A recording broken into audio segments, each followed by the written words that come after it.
Hey, what's up guys and welcome back to the channel. You know it's your boy Anime King. And today I'm going to be giving you part 36 of What If Tsunade was Naruto's mother. Remember to get this one to 100 like as usual. Share this to all of your friends on your social media platform. And also go ahead and check out Anime King 2. That is my second channel and I will be leaving a link at the top of the description for you guys to go over there and check it out. And if you enjoy the what ifs over there, go ahead and click that red subscribe button and join over there as well. So I post a new episode of Uchiha Naruto the Sage over there.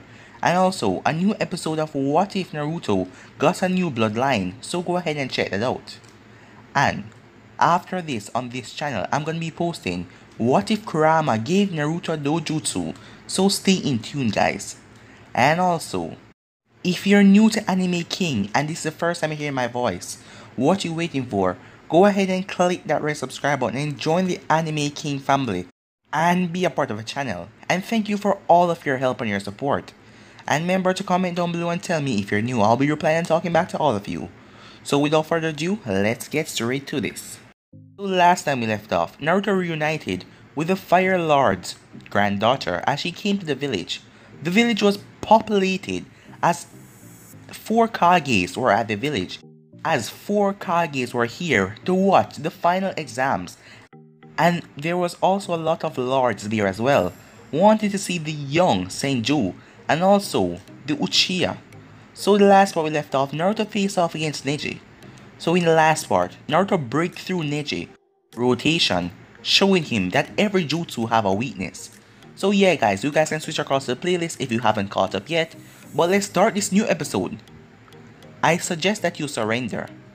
I broken through your so-called ultimate defense, and now you can barely stand, said Naruto as he looked at Neji. This battle is far from over, Senju. I can still fight. Don't act like you are the one, said Neji as he charged at Naruto. Seeing Neji coming at him, Naruto shook his head. And you call me a blind fool. You already lost this fight, but you refuse to accept it. I am done holding back, said Naruto. Before Neji could even get close to him, Naruto disappeared in a blur as he appeared under Neji and delivered a solid kick, sending him up into the air. As Naruto appeared behind him in the air, shadow of the dancing leaf. As he hit Neji in the back, one of his pressure points, preventing him from moving. He then performed a hammer kick in mid-air, sending Neji down to the ground like a bullet as Neji hit the ground, and there was a huge crash with the audience. When this happened, a worried look appeared on Hinata's face. Despite what happened to her and Neji, he was still family. Neji, Tenten thought, as she saw her teammate being pummeled out there. Damn, that's got hurt. Naruto isn't holding back anymore, Kiba said, but he didn't feel sorry for Neji after what he did to his teammate. Yeah, Choji said, as he ate his chips. Back in the arena, Naruto gracefully landed on the ground as Neji's body was planted down. Surprisingly, Neji was conscious, but he was coughing and spitting up blood as he was struggling to breathe. My body, I can't move, he stuttered out. Once Naruto saw this, he pulled out his katana as he walked over to Neji and stood on Neji's chest, making him suffer in more pain as Naruto pointed the tip of the katana directly in Neji's face. What are you going to do? Asked Neji. I was thinking of showing you the same kind of mercy that you were going to show Hinata if these senseis hadn't stopped you, because killing isn't illegal. When Naruto said this, Neji remained calm as he stared directly at Naruto. You won't. You're not the type. You're right, Naruto said, as he removed his foot from Neji's chest and placed his katana back into his sheath. I am better than you. I don't kill unless I need to. Neji then coughed up some more blood. It seems that I was mistaken. I should have known that fate was in store for you to win. You're a Senju after all. Naruto chuckled. Do you want to know what the funny thing is? Said Naruto. You're nothing more than a coward. What? Neji said as he glared at Naruto even though he couldn't move. You heard me. You're nothing more than a coward. When things don't go your way, you blame it on destiny and these fates. But you don't blame yourself. You know nothing, Neji said. People are born and they have a fate that they can't change. For a person who have the ability to see more than most, you really are a blind idiot, you know that? Don't think that you're the only special one here. I may not know how hard you had it when your father was killed, but you got it wrong. To think that fate predict everything, and that gives you the right to put everyone down. The fact is, people like Lee are stronger than you. He don't care about fate and all that crap. He just train to his fullest so he can get stronger. Unlike you, he never hid behind some crap like fate or whatever you talk about. All this crap. I am destiny in fate. First you said you were going to win this match because fate will bring you that. But look at you now. You're on the ground. And who won the match? Shut up, said Neji. You still don't understand what's it like to have a curse seal placed on you. To carry something that cannot be removed. You will never understand this feeling. When Neji said this, Naruto remembered the feeling when Orochimaru gave him the curse mark, and also the Kyuubi inside of him that will stay with him for the rest of his life. Nah, it's not anything like that that prevents you from becoming stronger. It's just your dumb, stupid ways. As you remain in this place like a coward, hiding behind fate, thinking that you can blame fate for everything. You will never change. Try to change the way of the Hyuga. And how? Neji said as he coughed. How do you expect me to do that? Alright, let's say I kill you right now. That would be my fate. But I'm choosing to spare you right now because I choose that. It's not any fate telling me to spare you. If you're as smart as everyone thinks you are, then you can move past this fate and change everything for the better and become stronger, said Naruto. As the two boys spoke, Genma walked over to them as he saw that Neji clearly lost, as he called the fight. Senju, Naruto is the winner, he said. In the audience, as soon as Genma declared Naruto the winner, everyone erupted into applause and cheers. He did it. He won, yelled Sakura. I know he could do it, said Ino. Alright, said Kiba. Naruto, said Hinata with a smile on her face. Not bad, there was times when I thought he couldn't win, but I guess the kid was still holding back, said Katetsu, as he started to clap as well. Yeah, said Aizumo, as he clapped as well. Way to go, boss, you're awesome, said Konohamaru as he was clapping as well, just as I expected. My thought as she smiled down at her fiancé. Pretty good, said Kurasuke, as she hated to admit it, but the kid was strong. I must say, Naruto has certainly come a long way, said the Fire Daimyo. Of course, no one can defeat Naruto since he planned to become the Hokage one day, said Rukyo. My Rukyo, you seem rather fond of young Naruto. Could it be that you like the boy? Her grandmother asked as Rukyo blushed, but she didn't answer the question. As that was all, her grandparents and guards needed to smile, knowing that she had a small crush on the boy. Nice going, brat, thought Kushina. Well done, Naruto, said Yamato. The kid did well, said Anko, as everyone praised Naruto down in the arena.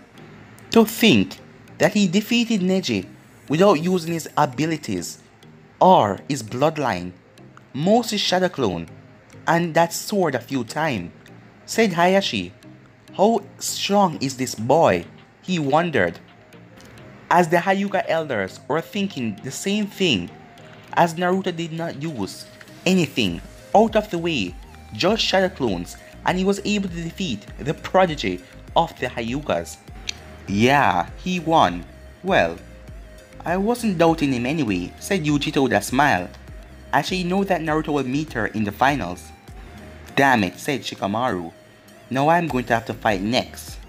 Well, he was great, said a civilian. Yeah, that kid is surely strong.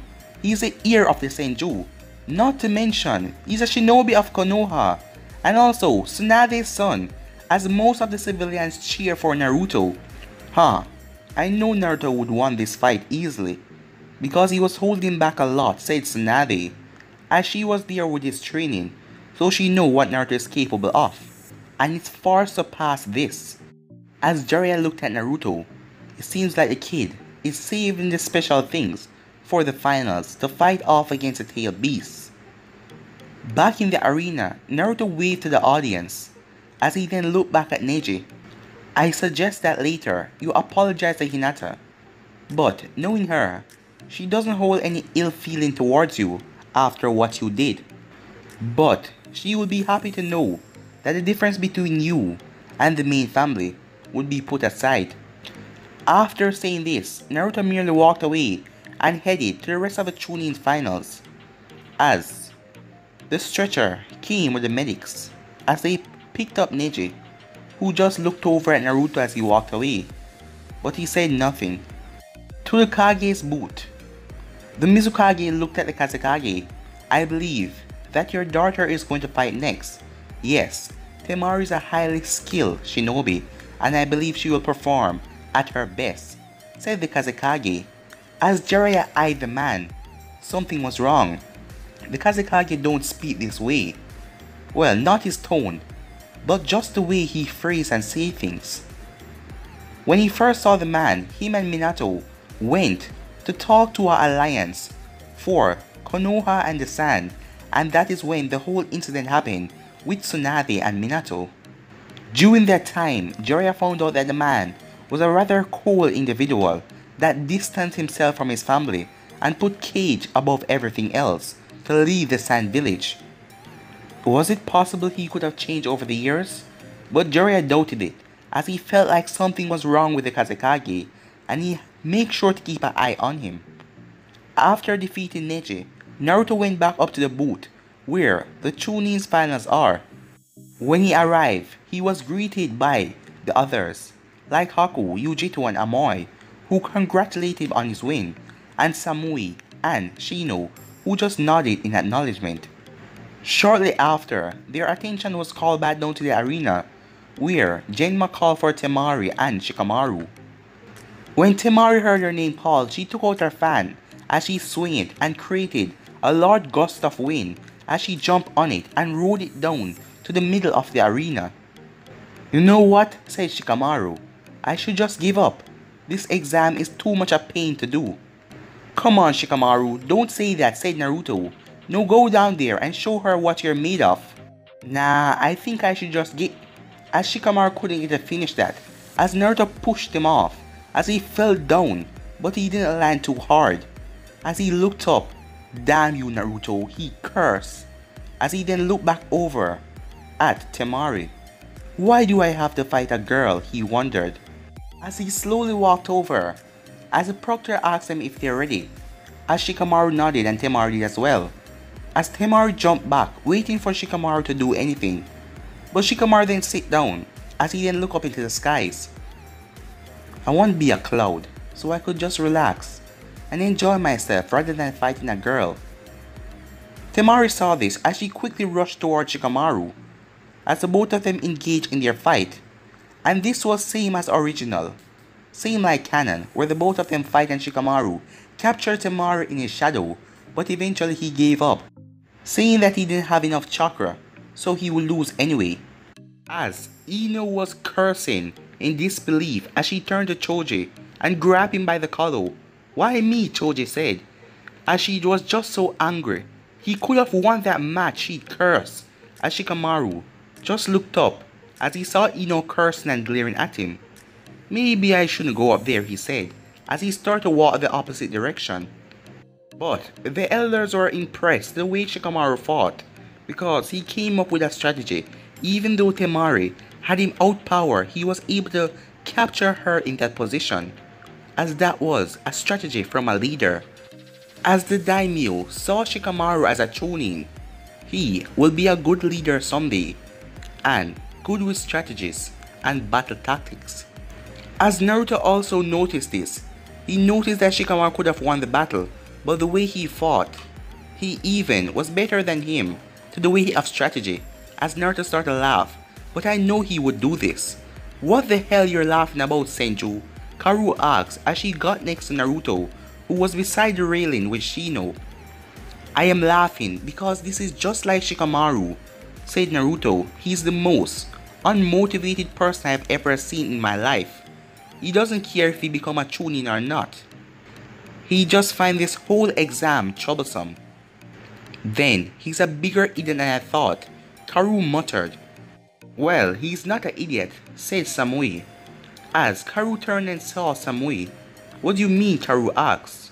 Well, given how many times he used a shadow, he still possessed chakra that could have defeated her. But he chose not to, because he knew if he won, he would have fought Naruto in the second match.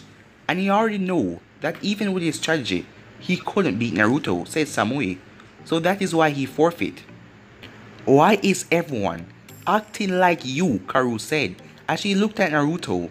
He's so strong. He went and forfeit the match just because he didn't want to fight you? As she then huffed as she looked at Naruto. Well, you should be scared as well, said Naruto as he looked at Karu. Is that a threat? She asked. Oh no, said Naruto as he raised his hands. Just don't underestimate me, he said. Outside of the arena, two tuning guards were listening to the shouts of the crowd as they were standing outside. Sounds like things are really getting excited in there, said one of the tunings. Yes, his partner said. I wish we could watch it. Yeah, but we have to be out here guarding. Damn it. As someone was walking up to them, two people. Hey, is that? As they look, it was Guy and Lee who was walking with crutches. Hey, if you guys wish to watch the next match, hurry up to the stands because it will start soon. Next match? What about Naruto and Neji? Lee asked. Well, from what I heard, the Hyuga and the Senju face off. And the Hyuga wasn't even able to touch the Senju with any serious damage or anything like that. And the Senju was only using shadow clones. Neji lost? And Naruto hardly got injured? As the both of them headed off to the arena, back inside of the arena, it was now for the next match, as Genma called down both Yujito and Kojiro. As the both of them went down to the arena, Genma asked the both of them if they're ready. The both of them nodded, as the both of them jumped back a distance, waiting to see what each other will do. Kojiro pulled out his sword, as he made it take the shape of a long sword, as he swung it at her, trying to cut her in two, but she quickly flipped up in the air, dodging the sword. Kojiro didn't stop there as he brought up his sword at her, but the moment the sword made contact, she switched herself with a log, which he cut straight in half. As he then looked around, where was she? He then had to spin around and dodge and block a hail of shurikens and kunais from Yujito. He then lowered his sword to look for Yujito, but as soon as he did, he was kicked into the face, sending him flying over to the wall. He picked himself up quickly as he brought up his sword in time to block Yujito's katana, who was coming down at a fast speed, as the both of them struggled in dominance. Kojiro was able to get the dominance, but Yujito dropped down as she rolled away, as he turned his sword into a hook and tried to slash at her, but she dodged and blocked all of the attacks. As the both of them then went into an all-out brawl with their swords, as sparks were flying in the arena. As the both of them went all out in a vigorous battle, as Yujito jumped back as Kojiro pumped a lot of chakra into his sword as it turned into a hammer shape as he came down hard, but she vanished as he slammed it down, as it created a huge crater in the ground. As he looked around, looking for her, he then heard her voice, looking for me? As he turned around to see her, even though you have the power and the strength with that sword, you still won't win. It costs a lot of chakra for you to use that sword, and it has limit movements, so you won't be able to beat me, she said. And the longer the battle drags on, the more chakra you will waste. As she then smiled, as Kojiro knew that she was right. The longer the battle drags on, the more tired he will get. It seems like I have to use it, he said, as he then created a single hand sign and used a large portion of his remaining chakra He didn't miss technique, he said. After Kojiro said this, the mist started to form around the arena. As it got thick, as everyone's eye was obstructed to see what was going on in there. Realizing what Kojiro was doing, Yujito ran forward to attack. But when she reached him, he was gone. Yujito then raised her katana, as she then went into a defensive stance. In the mist, Kojiro thanked Zabuza for teaching him this. Kojiro then found her, as he rushed towards her, pumping chakra into his sword, intending to end this with one strike. Like a silent phantom, he appeared behind her, and with one swing, he cut her in half. But just when he thought that he won, Yujito turned into lightning as it ran right through Kojiro's sword and hit him as he screamed out in pain. As the real Yujito appeared behind him, as she looked all feral, her eyes were splitted and her fingernails and toenails were long, as she then started to deliver a barrage of attacks towards him, cutting him up and injuring him badly. The mist then started to fade away because of Kojiro using too much chakra. When it faded away, everyone saw Kojiro slowly getting back up to his feet, all bloody and messed up, while Yujito was perfectly fine. "I can still win this," said Kojiro as he ran through hand signs, water style. "Gunshot," he said as he fired several globs of water out of his mouth. Yujito started to move at a high speed as she was avoiding them, flipping out of the way like an acrobat. Yujito flipped in the air while running through hand signs. "Fire style, flaming hair balls," she said as he fired water balls at her as well, as the both of them cancel out each other's attacks. Yujito then ran through hand sign. "Sticky hair," she said as she fired some attacks at him out of nowhere. As he wondered what was going on, he quickly ran through hand sign of his own as he fired water at them, but they went right through the water and hit him as they slammed him against the wall, as he then felt his body unable to move. "What is this?" he said. "Oh, you can't move. You have to surrender," she said. "Those hairs are pinning you to the wall are very strong, and they dry instantly after contact. Now, do you surrender, or do you want to continue?" she said, while holding up her katana, as Kojiro knew that it was useless. "I surrender," he said. "Wise choice." As the proctor then declared Yujito the winner of this match. As soon as she was declared the winner, a round of applause could be heard from the crowd. As the Raikage looked down, he had a small smirk on his face. "Nice," said Naruto. "Looks like we're going to meet each other in the finals," he said in his head.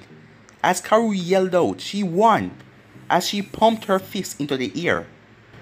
"Did you thought she would have lost?" Amoy asked. "Well, no," said Karu. As Samui simply shrugged, as she knew that Yujito will win. After Kojiro was free and taken away from the wall by medics, Yujito went back up to the box. Once she arrived, she was greeted by her teammates, who congratulated her on her win. As the proctor then declared the next match, that was Sai and Karu, as Karu smiled, as it was time for her to show these people the strength of the cloud, as she went down there, as Sai put his things away, as he also walked calmly down to the arena. Once both of them arrived and was facing each other, Genma asked them if they were ready. As the both of them nodded, as Karu was the first one to attack.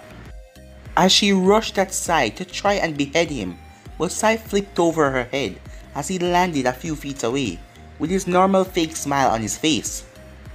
She quickly flipped around as she slashed at him again, multiple times, but Sai kept on dodging each of her slash, with the same fake smile on his face. As Sai drew a small sword and deflected one of her slash and pushed her away, as he then kept on fighting, as he was deflecting and dodging each one of her slashes, with the same smile on his face that really pissed Karu off. Sai then jumped back as he took out his brush and write something, as a tiger rushed at Karu, as she saw them coming and prepared herself, as she spun around with her katana, slicing all the tigers in half as they disappeared in ink, as Sai then got back to his feet, as he still had his fake smile. "Hey," she said, looking at him. "What is wrong?" he asked, What is with that smile? Well, do you feel discomfort? He asks. Yeah, stop smiling at me, making Karu getting more pissed. Ugly, he said at the end of it, as that tipped the scale, as she rushed at him with incredible speed as she tried to chop him in half. Sai quickly dodged all of her katanas as he then slashed at her, causing her to jump back. I must say, you're not bad, but you seem to let your emotions get a hold of you, said Sai. You need to learn to control them better. As if I would take advice from a Konoha dog, she said. You know, you remind me a lot of my so-called teammates, I said, with the same fake smile. I believe you fought her at the preliminaries. Don't you dare underestimate me. I am nothing like that weakling, she said. Oh, I was not saying you're weak. I am just saying that the both of you are ugly, loud, irritated, violent, and the both of you have large foreheads, said Sai with a smile. In the box, Naruto looked down as he wondered about it. Sai was right. Sakura and Karu had a lot of traits in common, especially their forehead. As he was chuckling in his mind, as Amoy looked down as he rolled his eyes. Well, if she don't kill this guy, something is wrong. Back in the arena, Sai could hear Sakura as he turned, as he saw Asuma, Kurunai, and Yamato holding her back as she wanted to beat Sai to death. As she started to yell about how she's gonna kill him once she got her hands on him. Sai ignored her as he then turned towards Samui. As her face was lower, her hair was shadowing her eyes as a dark aura was around her. As her sword was shaking in her hand right now. Did I say something wrong? Sai asked, as Samui lifted her head, as her eyes was literally burning with fire. Die! She cried out as she rushed at him with incredible speed, as Sai still had his small smirk. Idiot, he said, as 5 ink snakes came out of the ground and charged at her from behind. But Karu noticed them as she spun around and beheaded all of them, as they all turned into a puddle of snakes. She then rushed at Sai again as she came at him. He blocked her strike with his sword. While she was pushing him back, she pulled back and she stabbed him right through the stomach, as he then turned into pure ink. Damn it, an ink clone, she cursed, as the real Sai was hiding behind one of the nearby trees as he drew several lions and sent them to attack Karu. Karu saw this as she went up and defeated a large beast without much effort. She then took out several kunais and with paper bombs at the end of them and threw them at the tree that Sai was behind, as they exploded, destroying the tree, as she was then forced to the ground by a gust of wind as she looked up to see Sai on one of his ink birds. Sai quickly drew a dozen more ink lions and sent them downwards to attack her. She quickly rushed up to them and defeated them all, as she knew that they would surround her and attack her from all angles, defeating her if she allowed them all to get down here at once. As Sai then flew down towards her, as he brought out his small sword as she swung her sword, but Sai dodged out of the way. Damn it, I need to get him down here, she thought. As Sai then threw down a small wave of shurikens and kunais at her. She used her katana and blocked most of them, until Sai started to throw down explosive tags as one of them caught her off guard as it exploded near to her, sending her flying back a distance as she crashed down into the ground. As Sai then landed gracefully and his ink bird faded away. As she came out of the smoke, as she saw him, as she rushed towards him again, as she was 5 feet away from Sai and she brought her katana to try and chop him in half, but snakes broke out of the ground as they wrapped her on her legs, then wrapped her on her arms, causing her to drop her katana as she fell down to the ground. As she tried to free herself, but she was already injured from the explosion and they were too hard to break. As Janma then declared the winner of this match was Sai, as people started to cheer over the well-fought match and Sai's win. As Sai then sheathed his sword and started to walk away. Hey, said Karu, as Sai turned around. Aren't you going to let these things let me go? She said. No, said Sai. Why the hell not? She asked. Because I don't like ugly hags, he said as he turned to walk away, as this made she just burn in rage and fume. But guys, gonna be ending this episode right here. If you want to see the next part of this, you already know what to do. Like, subscribe, comment down below, and turn on that bell notification they posted. And remember guys, to stay in tune because I'm going to be giving you what if Kurama gave Naruto a dojutsu after this. So yeah, stay in tune and enjoy that. But for now, I'm out of here. Peace.